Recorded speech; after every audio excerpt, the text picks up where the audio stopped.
చూడబోతే జంజీలు ఫస్ట్ మన తెలంగాణ అసెంబ్లీనే పాదం పెట్టేటట్టున్నారు. ఓ 10 రోజులకు స్పెషల్ అసెంబ్లీ పెట్టి పర్సోలను ఎమ్మెల్యేలను ఎంపీలను చేయాలనే తీర్మానం చేస్తారట. ఇప్పుడు 25 ఏళ్ళు నిండితేనే పోటీకి ఛాన్స్, దాన్ని 21 ఏళ్ళకి దించాలనేది సెంటర్ వాళ్ళకి మనోళ్ళ డిమాండ్.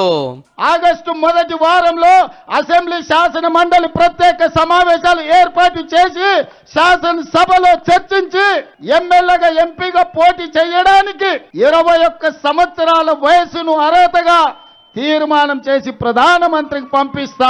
రూల్స్ ప్రకారం 18 ఏళ్ళు పడితే చాలు ఓటు హక్కు వస్తుంది. ఇక ward member, sarpanch, MPTC, ZPTC, councillor, corporator కావాలంటే 21 ఏళ్ళు ఉండాలి. అదే ఎమ్మెల్యే, ఎంపీ పదవి మీద కాయిష్ ఉంటే ఇంకో 4 ఏళ్ళు ఆగవలసిందే. గా రూల్స్ మార్చాలని దేశంలో మొదలు మన అసెంబ్లీలోనే తీర్మానం చేయబోతున్నారు. ఇక ఢిల్లీలో పడిసోళ్లే జంగులేపిండ్రు కాబట్టి గసంటోళ్ళు అసెంబ్లీలో పార్లమెంట్ ఉంటే విద్యార్థుల సమస్యల మీద, చక్కటి చదువుల కోసము పబ్లిక్ తిప్పల మీద గట్టిగా కొట్లాడతారని ఆపోచన కావచ్చు. మనోళ్ళ ఆపోచన మంచిదే గానీ పదవులకు పోటీ పడే బలగం ఎంతమందికి ఉంటది అనేది కూడా ఒక పాయింటే. మళ్ళా లీడర్ల కొడుకులు, బిడ్డలు, మన్మలు, మన్మరాన్లు, అల్లున్లు, అలా చుట్టాలు, పైసలున్న వాళ్ళకే టికెట్లు వస్తాయేమో. అట్లా కాకుండా తత్తిమోళ్ళు కూడా నిలబడే ఛాన్స్ ఉంటే బాగుండు.